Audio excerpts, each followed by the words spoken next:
lives, and today I would like to present my reflections and discussion on a different uh, topic, because already we have been discussing on the poetry of Shah Abdul Latif in Masnavi Maulana room, and today is a very different topic because that topic is also related with the human development and the development of human societies, and that is about the civilization. When we are talking about the civilization, then we should define what is civilization. Civilization is a complex stage of human social development characterized by organized government, cities, economic systems, social institutions, culture, knowledge, technology, and shared values. Simply, we can conclude it that civilization is the organized way in which a society develops and sustains collective human life. That is uh, civilization. And there have been different civilizations on this globe, and all are known by their special characteristics. And a great writer, Will Durant, has written a detailed story of civilization, and that story consists of 11 volumes on different civilizations of the world. And today, I would like to present an overview of his first volume. That volume contains the review on the story of civilization of uh, and with the under the name of Oriental Heritage. That is the first volume, and this is its first edition of Will Durant's Story of Civilizations, first book, first volume, and first edition. It was published in 1953 by Simon Schuster. And volume one,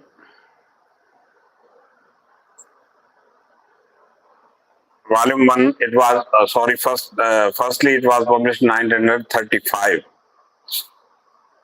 and it was an ambitious attempt to explain how human civilization emerged and developed across the ancient and eastern worlds.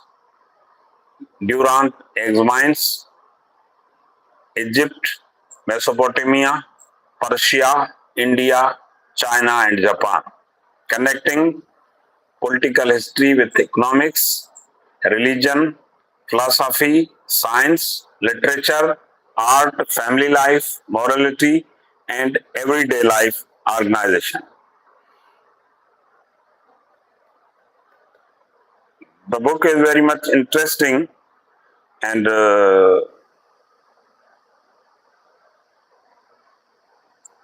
it is a great treasure trove of the information and insight on those regions I have discussed before. Before going through the contents of book, I would like to share that Will Durant conceived the story of civilization as a comprehensive story of human civilization accessible to the general educated reader. The complete series consists of 11 volumes published between 1935 to 1975. The first 6 volumes are generally credited to Will Durant alone, while later volumes were written with his wife Ariel Durant. The sequence of those volumes is in this way: our Oriental Heritage, first volume; second volume is on the life of Greece, and third is Caesar and Christ; fourth is the Age of Faith; and fifth is the Renaissance, sixth is Reformation, and seventh is the age of reason and age of reason begins. Eighth is the age of Louis XIV, and nine is the age of Voltaire. 10th is Rousseau and Revolution, and 11 is the age of Napoleon.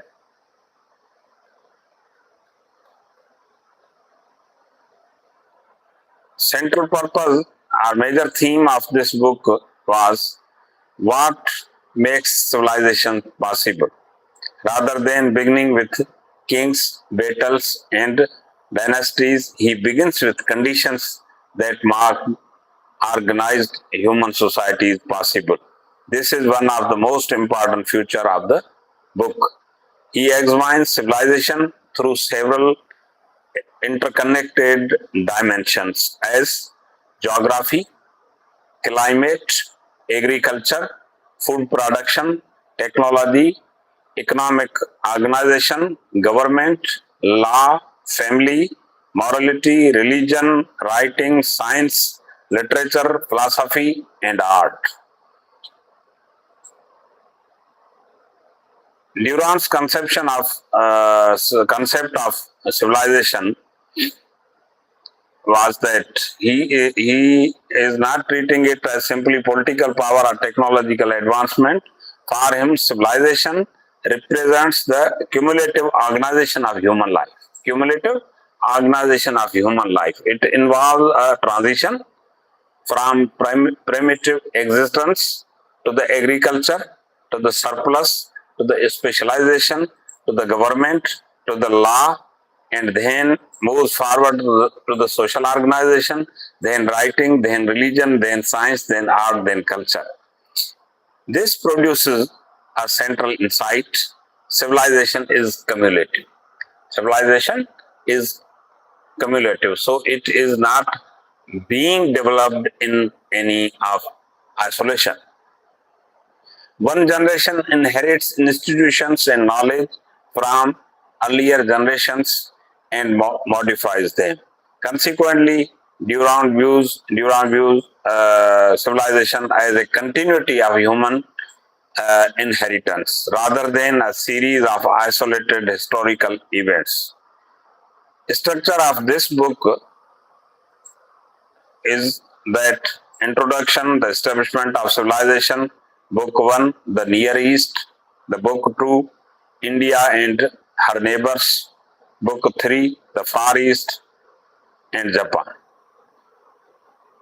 The establishment of civilization, part 1. The opening section is theoretically very important. Durand first asks how civilization began before recorded history. Conditions of civilization. He considers geological conditions, then geographical conditions, then climate, then economic conditions, then human psychology, and then social organization and causes of civilizational decline. The important methodological point is that civilization does not emerge from a single cause. It emerges from multidimensional cause base. It results from interaction of environmental, economic, biological, psychological, and social reforms. Economic foundations of civilization. Durand gives considerable attention to economics. He traces the movement, firstly hunting and gathering, then herding, then agriculture. Agriculture is particularly significant because it creates food surplus. Once human can produce more food than is immediately necessary for survival, society can support craftsmen, priests, soldiers, administrators, merchants, artists, and scholars. This produces division of labor. From that surplus of food, division of labor is emerged. Civilization therefore requires surplus production. This is one of the book's major historical insights. Durand discusses domestication of animals, agriculture, cooking, fire, food, tools, pottery, weaving, building, transportation, trade, finance, private property, slavery, and social classes. Political foundation of civilization. Durand then examines the origin of government. The movement is approximately family, clan, tribe, chiefdom, and then kingdom, state. Government becomes necessary because increasing social complexity creates the need for authority, law, conflict resolution, defense, administration, economic coordination. He also considers the relationship between war and state foundation. Civilization creates order, but the institutions that create order can also produce coercion. Law and birth of social order. Law is treated as one of the major achievements of the civilization. Law is treated as one of the major achievements of the civilization. Early societies move from custom to the taboo to the religious command to the formal law. The development of law allows increasingly complex societies to regulate property, marriage, inheritance, crime, trade, social hierarchy, political authority. This becomes particularly important when Durand discusses Mesopotamia and Hammurabi. Family, marriage, and morality. Durand does not restrict history to public institutions. He asks how people actually lived. Consequently, he discusses marriage, sexual morality, family organization, position of women, social morality, kinship, property, child rearing. This is characteristic of Durand's approach. His history is not merely a history of rulers. It is history of human life or the dynamics of human life. Religion as civilizational institution. A religion receives extensive treatment. Durand examines religion not simply as theology, but as a social and psychological institution. Religion performs several functions: psychological, moral, social, political, existential. It gives meaning to human existence. This allows Durand to examine ancient religions such as Sumerian religion, Egyptian religion, Babylonian religion, Assyrian religion, Hebrew religion, Zoroastrianism, Vedic religion, Buddhism, Hindu tradition, Confucianism, Taoism, Japanese religious traditions. Mental elements of civilizations. Durand considers intellectual culture one of the highest expressions of civilizations. He examines writing, and instead of knowledge being transmitted only orally, memory, manuscript, archive, then accumulated knowledge. Writing therefore becomes a technology of civilization. Writing is the technology of civilization. Then comes the science. And Durand examines the emergence of scientific knowledge through practical needs. Early science develops partly from agriculture, calendar making, astronomy, navigation, architecture, medicine, and mathematics. For example, astronomical observation becomes important for agriculture calendars and religious rituals. That's why it is called that necessity is the mother of invention. Necessity has given birth to the scientific approach. Thus, practical necessity, observation, measurement, and then knowledge. Then comes the art. Art is another major component of Durand's civilizational model. He examines architecture, sculpture, painting, decorative arts, music, literature. Art in its framework is not merely a decoration, it expresses religious beliefs, political power, social values, human emotions, and conceptions of beauty. Pre Part 2 is on prehistoric beginnings. Durant that moves backward before a recorded history, prehistoric. He discusses Paleolithic culture characterized by hunting, characterized by gathering, characterized by stone tools, characterized by nomadic existence, and characterized by cave art. Neolithic culture marked by agriculture, domestication, permanent settlements, pottery, weaving, village communities. Transition to the history. The crucial transformation is nomadic survival, settled agricultural life, and then urban civilization. Part 3, the Near East. First major historical civilization section focuses on Near East. Durant discusses Sumeria, Egypt, Babylonia, Assyria, Judea, and Persia.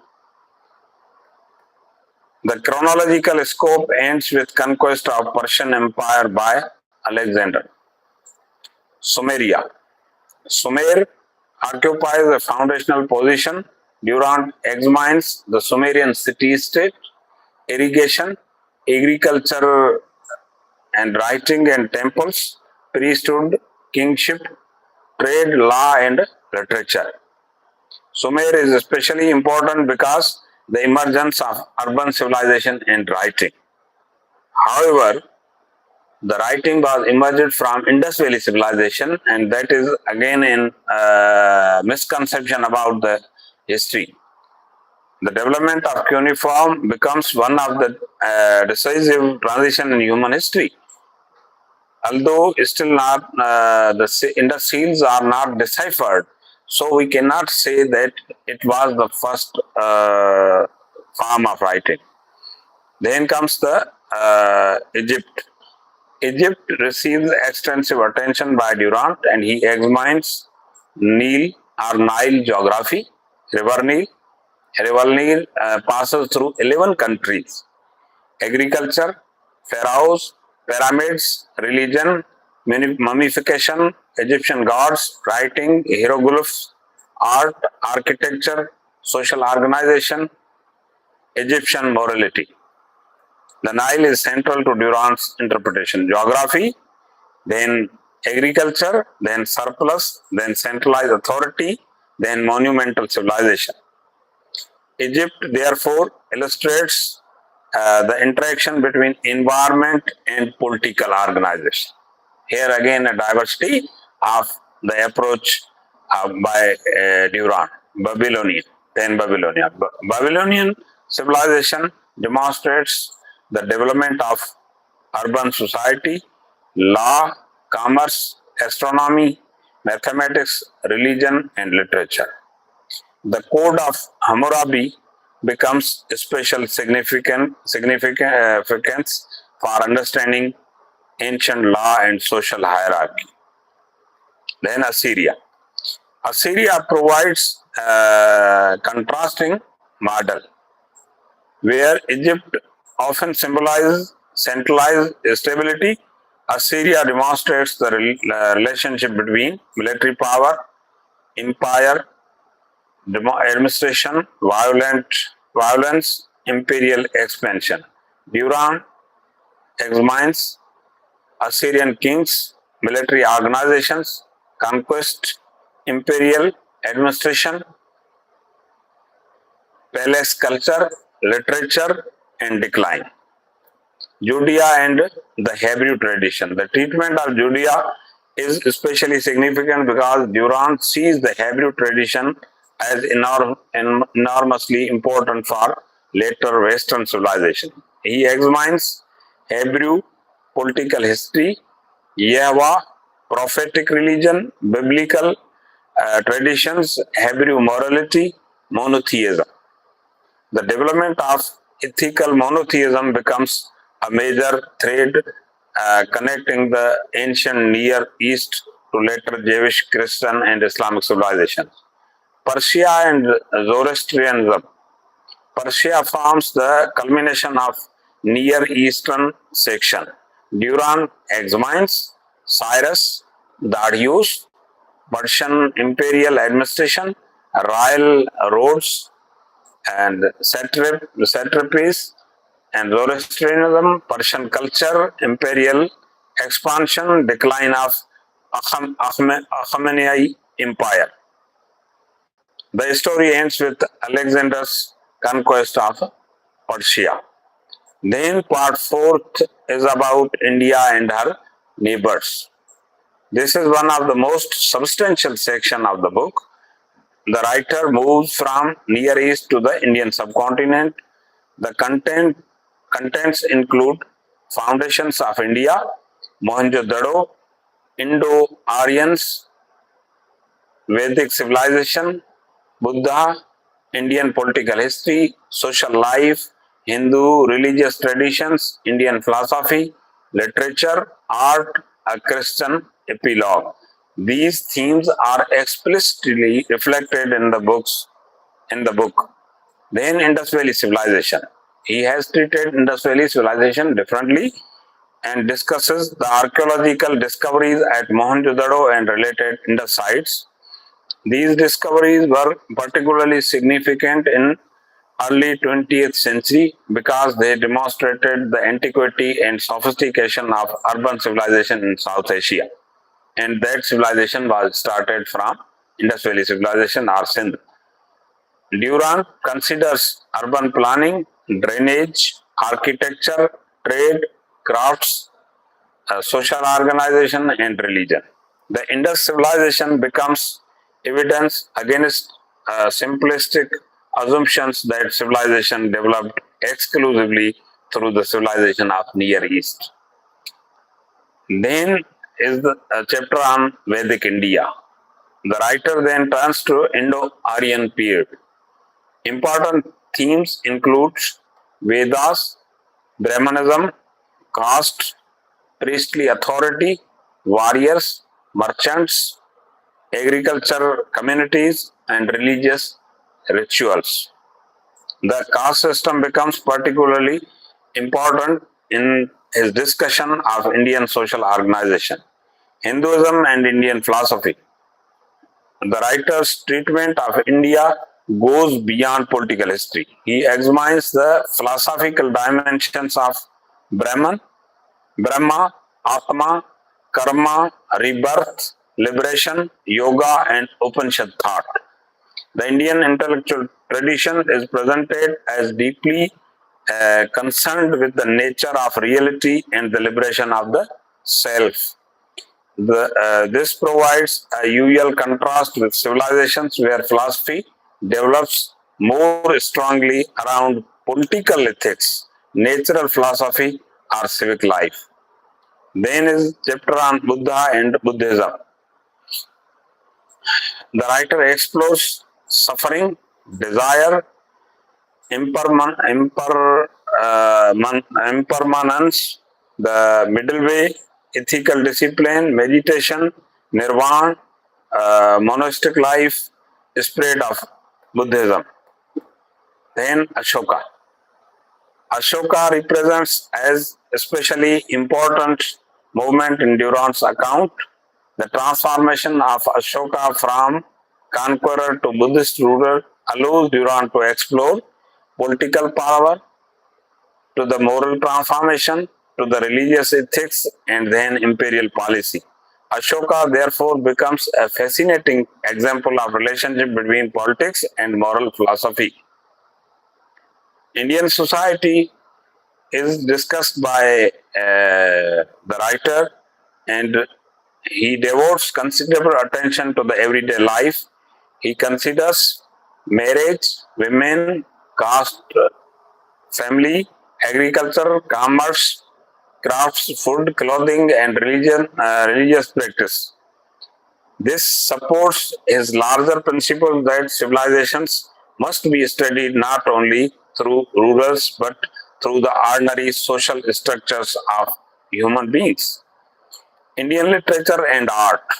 Durand examines Indian intellectual and artistic culture through Vedic literature, epic traditions, philosophical writings, poetry, sculpture, architecture, and religious art.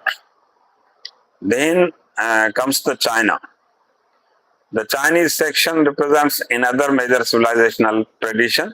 The writer uh, deals it as the age of philosophers, particularly Confucius, Laozi, Confucianism, Taoism, ethical philosophy, political philosophy.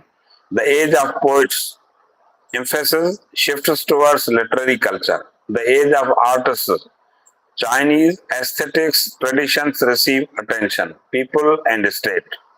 The writer examines the relationship between individual, family, bureaucracy, state, civilization. Revolution and renewal. The later history of China demonstrates the tension between tradition and transformation. Then he writes on Confucius. Confucius is one of the central intellectual figure in this book. His philosophy emphasizes on moral cultivation, filial piety, social responsibility, education, proper conduct, political morality, and harmony. Laozi and Taoism. Taoism provides a uh, contrasting philosophy, where Confucianism emphasizes social responsibility and ordered relationships.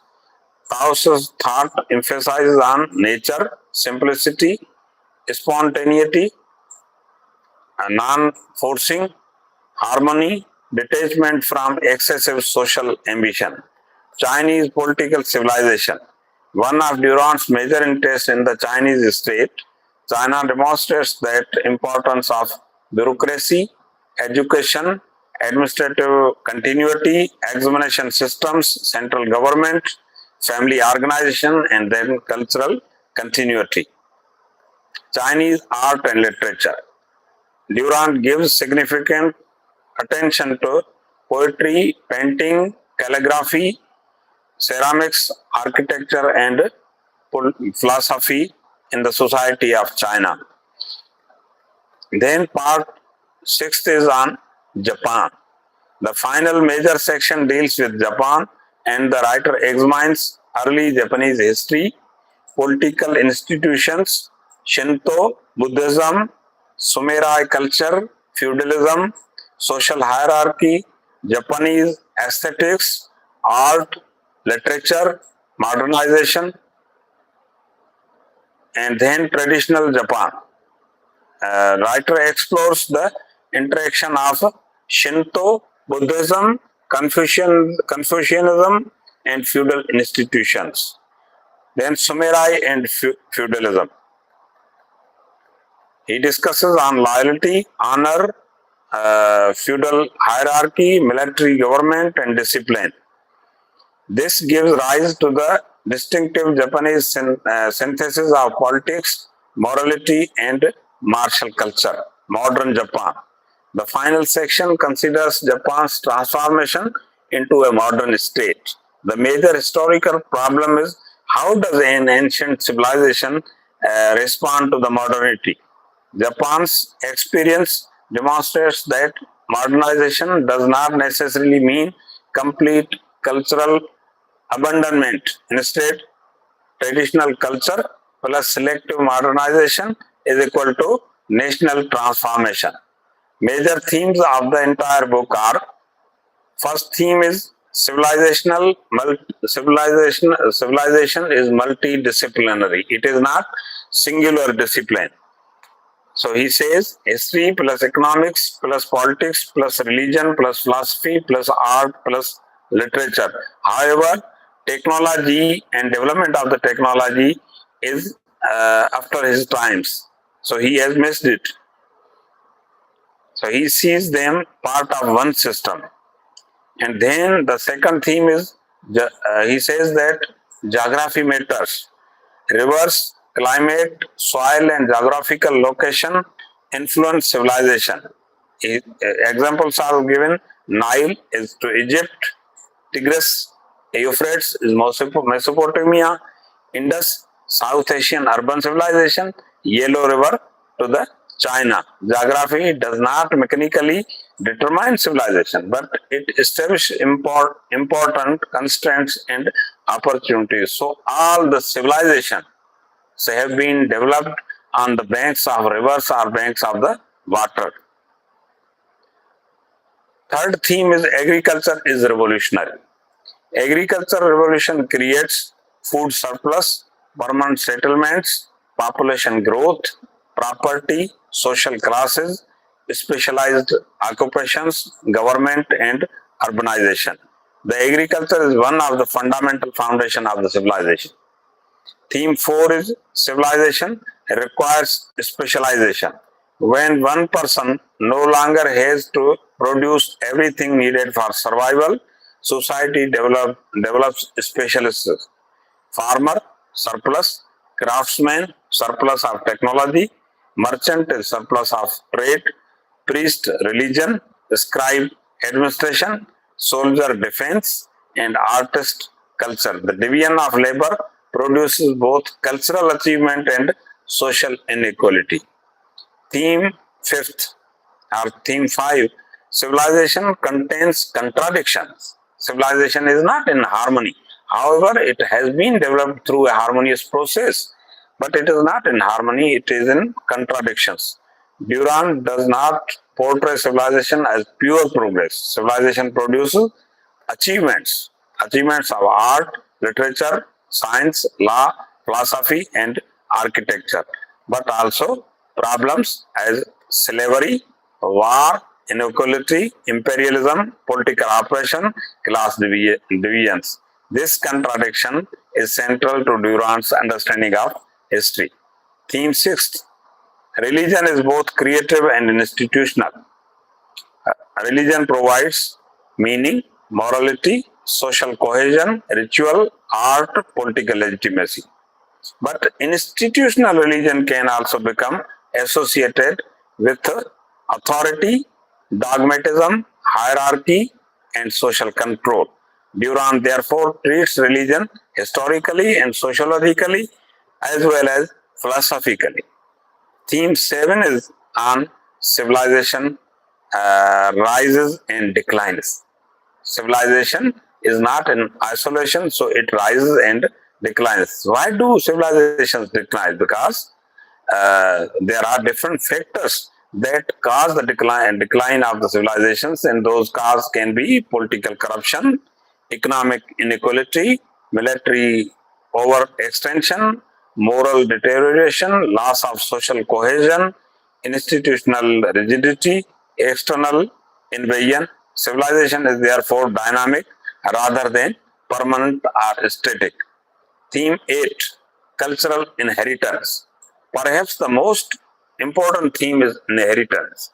Civilizations throw from one another. For example, Sumer to Mesopotamian traditions, Mesopotamia to Near Eastern civilizations, Persia, later imperial traditions, India, Buddhist world, China, East Asian civilizations, China and Korea, Japan. The history of civilization is therefore not a collection of isolated cultures.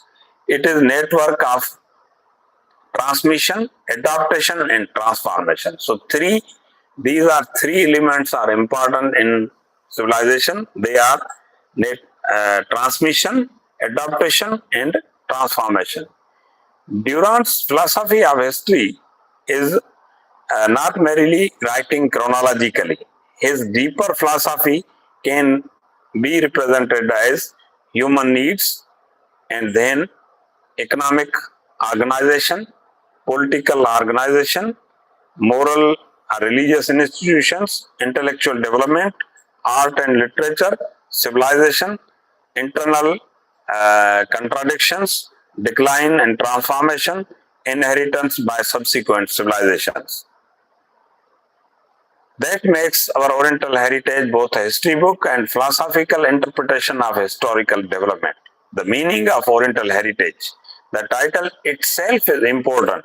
Durant argument challenges the idea of Western civilization developed independently. The civilizations of so-called Orient provide fundamental elements of humanity and culture inheritance by writing, urbanism, agriculture, mathematics, astronomy, law, religious traditions, philosophy, literature, architecture, and political institution. Thus, the West civilization is partly the heir of earlier Asian and Near Eastern civilizations. And in this way, Duran rules out and rejects that only theory that West has only developed civilizations. Why this book is historically significant? This book was firstly appeared in 1935 and it offered general readers a sweeping synthesis of civilizations that were often studied separately. So this book is very much important for its different reasons, as its continuing importance lies in its synthetic approach. It is not in isolation or compartmentalization. It moves with synthetic approach rather than asking only who ruled. Durant repeatedly asks, how did people live? What did they believe? How did they earn their food? How did they organize society? And how did they create? How did their institutions succeed? Why did they decline? Major strengths of this book are extraordinary breadth. It covers thousands of years and multiple civilizations. Only one volume, and huge story of civilizations.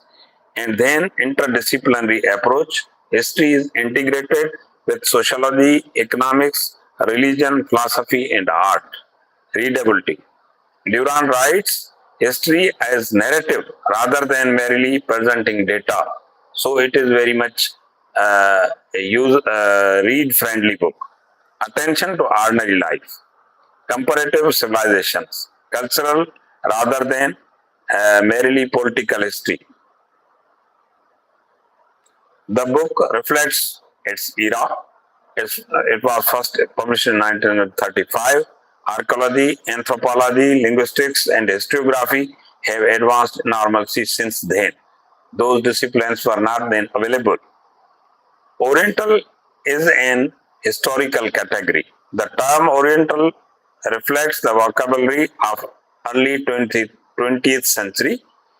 Western scholarship, contemporary scholarship, is generally more cautious about treating the Orient as a single coherent cultural entity. There is enormous diversity between Mesopotamia, Egypt, Persia, India, China, and Japan. Eurocentric framing. Although Durant makes a major effort to recognize Asian civilizational achievements, the overall series was conceived from Western intellectual perspective. Generalization. The enormous geographical and chronological scope sometimes forces Durant into broad generalizations. Academic value of today. This book is very much important even today for comparative civilization studies, intellectual history, history of ideas, philosophy of history, cultural history, history of religion, literature and civilization, general background reading. But for academic research, it should be paired with current specialist scholarship. A useful methodology is Durant synthesis, modern specialist scholarship, primary sources, critical comparison. And the major thing that is missed is technological human advancement, and that taken place after the writing of this book? Relevance to South Asian studies. This book is very much relate to the South Asian literature, and because this provides an overall context of the history, sociology, and geography, and political and economic context too. Durant discussion of Hindu philosophical traditions, Buddhism, Indian social organization, caste, literature, religious thought, and art provides a broad civilizational context in which later South Asian traditions can be studied. If we connect it with the different frameworks of literary frameworks or intellectual frameworks, then we can say that Rumi and Shah Abdul Latif Bhittai our Oriental heritage can function as background civilizational framework for all of those things. A useful comparative chain would be ancient Near Eastern civilizations, religious and philosophical traditions, Persian intellectual culture, Islamic philosophical and mystical traditions, Rumi, Persianate culture, circulation, Sindh, Shah Abdul Latif, and other classical poets. This allows to investigate how ideas such as love, divine unity, self knowledge, detachment, suffering, spiritual journey, and human dignity and transcendence are transformed across different civilizations. And now, last but not the least, on conceptual summary of this book. This book was conceptually written as not only book about the kings alone, it emerges through interaction of geography, agriculture and food surplus, economic organization, political institutions and law, family and social morality, religion, writing and knowledge, science and philosophy, literature and art, and civilization. But civilization simultaneously generates inequality, war, imperialism, and corruption, which can contribute to decline and transformation. Overall, if we are looking on this book as Durant's grand theory of civilizational foundations of humanity presented through the history of Near East, India, China, and Japan, its greatest achievement is not only individual historical detail, its significance lies in its attempt to civilization as a whole system of human life. Durant asks us to move beyond a narrow history of rulers and wars and how human beings produce food, organized families, created governments, developed moral systems, and imagined the divine, accumulated knowledge, produced art, and transmitted culture from one generation to the other generation. Key scholarly takeaways from this discussion are Durant's this insight can be summarized as civilization is the cumulative inheritance of humanity created through interaction of material conditions, social institutions, moral ideas, religion, knowledge, and creative expression, and constantly reshaped by conflict, adaptation, and cultural transmissions through overall environmental context of the nature. This is all about this global perspective given and documented by Will Durant. Thank you very much. You have listened me. Kindly share your feedback on this too. Thank you.